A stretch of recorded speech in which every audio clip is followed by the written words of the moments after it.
Okay, the next bill that we're going to talk about is removal of board members. This is Senate Bill 1496. Again, this bill went into effect on Saturday.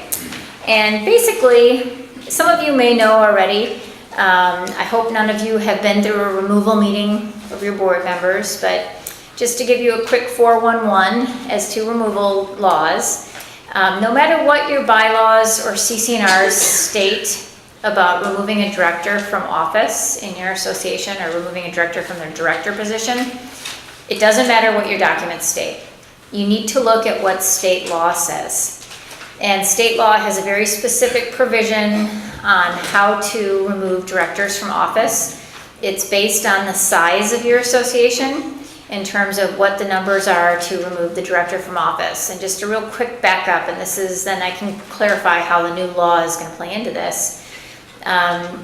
Typically what we see is a homeowner or homeowners group will submit a petition to the board calling for the removal of a director, a couple of directors, the whole board, just depends. And once you receive that petition, the association has to determine whether the owners that submitted it have the requisite vote.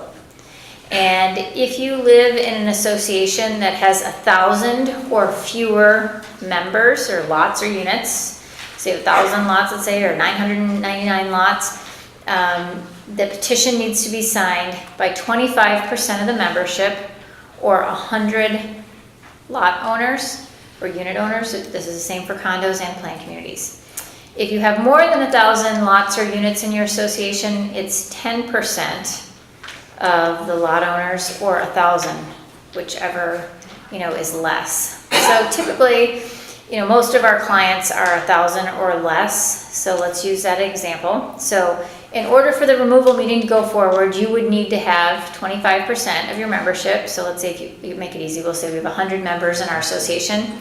25 of the members would have to sign the petition calling for the removal. So we get the petition, it has, let's say, 28 names on it. The first thing that your association should do is verify that the people who sign the petition are actually the record owners. Because lots of times the people that are taking the petition around are having renters sign, or maybe a spouse of an owner that's not on the deed. So first thing that we do is, are the people listed on the petition record owners? Are they on the deed? If it's a trust, we have to determine if they have a capacity where they can be voting for the trust, or if it's a corporation or an LLC, we need to determine if they're a director, officer, member, manager. And we can typically do that if it's an Arizona corporation pretty easily by going to the Corporation Commission. We also look to see if they're delinquent in the payment of their assessments. If they're delinquent, their vote does not count. They're not eligible to sign that petition. So we do that first line of defense. Let's say that they don't have the requisite votes. And I have an association that's here tonight where we had a petition that was submitted and the homeowners didn't have the votes. They thought they did, but they didn't. And the petition fails. And guess what? If it fails because they didn't have enough signatures at the petition stage, or if it fails later at the homeowner vote, they cannot try to remove that director again anytime during that director's term. So you're home free. If you make it through that, you can stay on your board. Okay, so let's say that they do have the votes. Let's say that there's 25 valid signatures on the petition.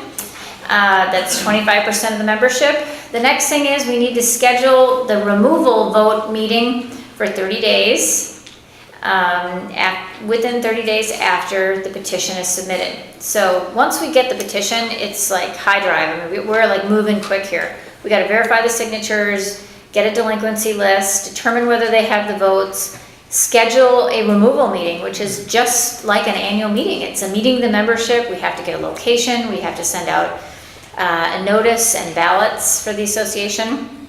So we have to have that meeting within 30 days. At that meeting, the quorum is 20%. No matter what your documents state, the quorum is a special quorum for the removal meeting. 20% of the owners will be the minimum, quorum requirement. So in our example of 100 owners, 20 people could show up, and that's a quorum. Now it would have to be 20 lot owners, so it's not like a husband and wife are considered one if they're both on the deed. And if you have the quorum at that meeting, then a majority of those in attendance, in person or by mail-in ballot, can vote to remove the director from office.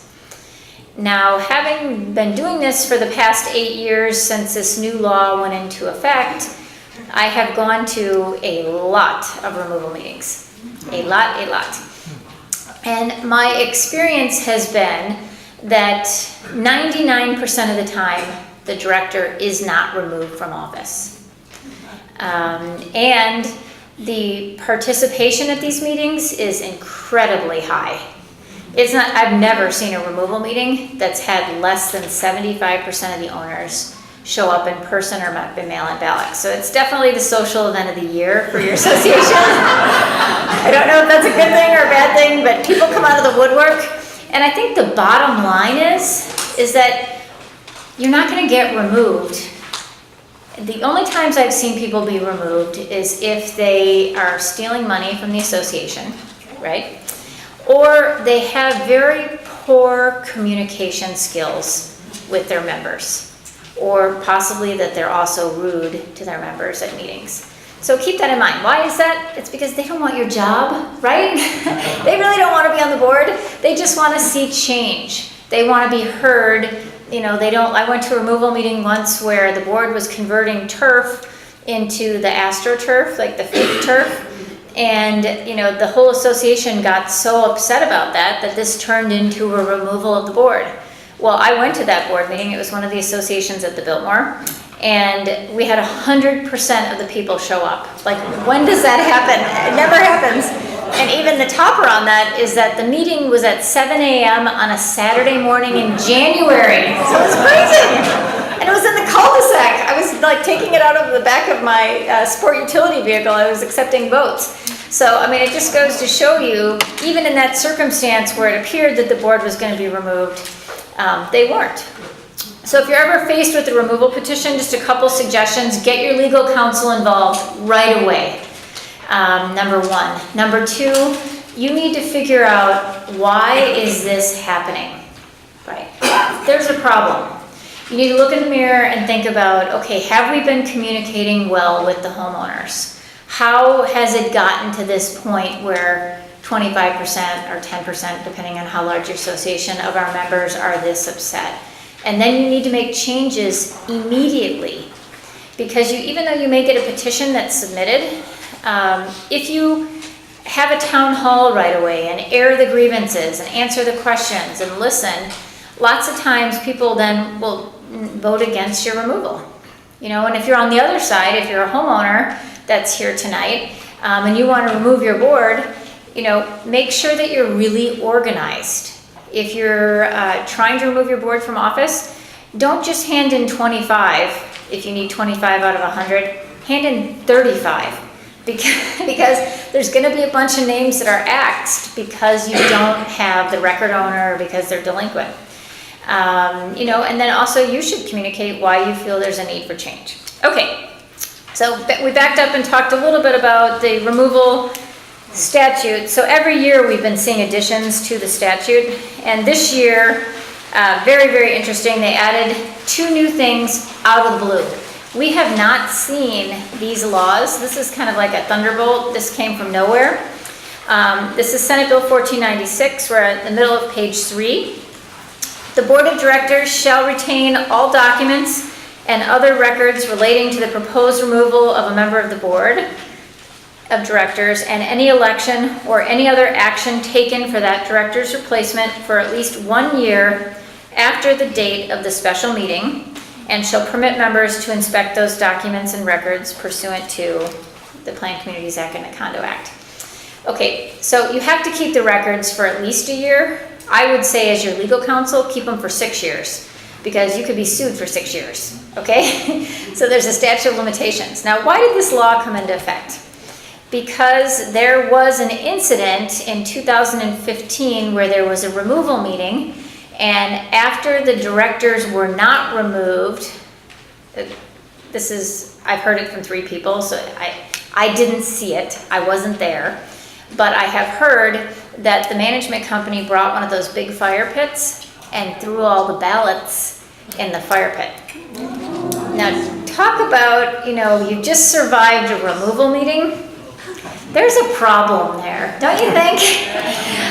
You need to be looking in the mirror thinking, okay, we survived it. We're not going to be able to be removed for the rest of our term, but hey, we're neighbors, we're a community, we got to work together. So that law is a direct result of the fire pit incident.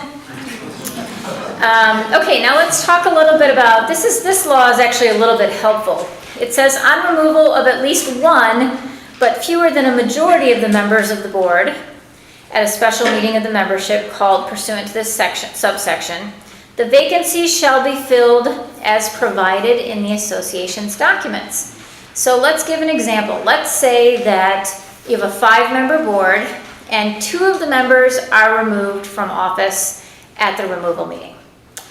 You can go and look at your association's documents. Typically it's going to be in the bylaws, and most of your documents in Arizona are going to say that the remaining board members appoint whenever there's a removal, a resignation, whatever, of a director. And so this now gives the 3 remaining directors the ability to appoint for the 2 people that have just been removed. Now, I've been teaching these new laws since May, and somebody called out from the audience. I was teaching to a group just like this, and they said, sounds like a good way to have a coup. And it kind of is. I really hadn't thought of it that way, but you're right. I mean, if you had a board, and I really hope we don't see something like this, but if you have a board where it's 3-2 on all your votes, the 3 go around soliciting to get the 25%, and the 2 get removed, the board can pick whoever they want, and now you've got a rubber stamp board, that's probably going to be voting the same way and everything. And just for some of you here that might be in a situation on your board where you don't agree on everything, that's okay. As a matter of fact, that's a good thing, because if you get into the habit where the board is always 5-0 on everything and everybody's just kind of following the lead of one person, sometimes you're really not doing the due diligence that you need to make sure that you're really researching all the options for the management company or the conversion project to xeriscaping. So sometimes having a gadfly on the board is a good thing because they make us think about what's best for the association. So less than a majority of the members, you look to the documents if they're removed to see how they're replaced. The next part of the law says that on removal of a majority, so let's flip it, let's say there's a 5-member board, now we have 3 members that are removed. If a majority are removed, or if your documents don't specify how to replace a director that's been removed, then we're going to take the replacement, whoever needs to be replaced, to a vote of the membership. So let's give 2 examples. So 5-member board, 2 people are removed by a removal meeting. We look at the bylaws. The bylaws don't give us any authority to appoint a director to fill that vacancy. Automatically, we should be thinking we have to have a runoff, to fill the runoff election to face those, or to elect 2 new members of the board. Flipping it now, 3 members, more than 3, majority of the members of the board are removed. You never look to your documents. It's automatically, you go to have an election, within 30 days of the recall meeting to fill the vacancies that are, created by a majority of the board being removed. And just so you know, prior to this law going into effect on Saturday, we were doing those elections right away. That was just standard procedure. No matter what your documents said, we were doing an election if the board members were removed, within 30 to 60 days after they were removed. The last part is a member of the board who is removed pursuant to this subsection is not eligible to serve on the board of directors again until after the expiration of the removed board member's term of office, unless the association's documents specifically provide for a longer period of ineligibility.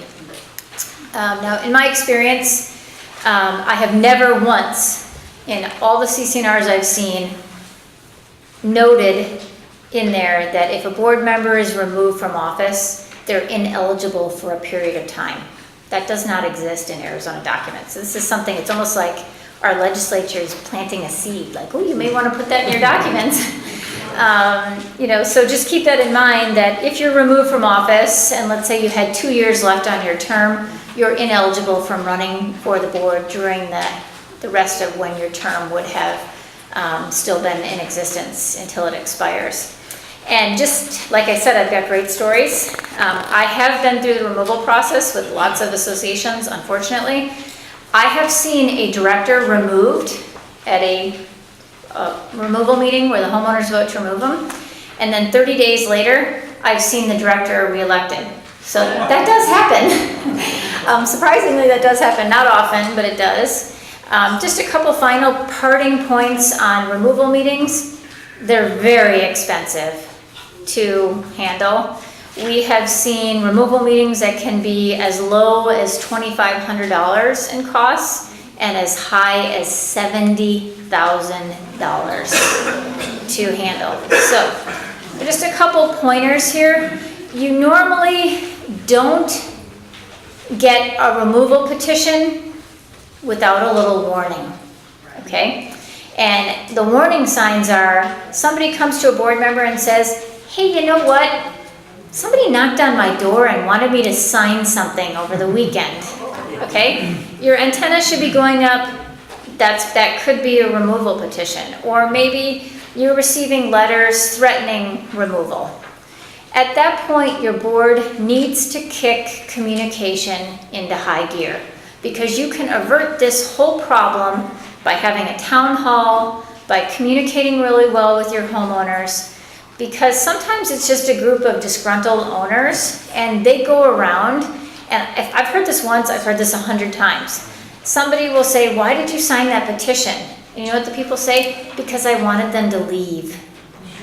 It's not because maybe they're just saying that to the board because they don't want to be real with them, but so people are signing a petition. But if the board is really communicating well, and everybody's up to speed on what the issues are, and they know there's not going to be a special assessment, and this group's going around saying there's going to be a $10,000 special assessment, right? They're going to say, that's not right. Did you see the newsletter last month? It's going to fall on deaf ears. So just remember, the most highly functioning associations are the ones that communicate well with their members. If you're really communicating in a top-notch way, you're never going to be in this type of a situation with your homeowners.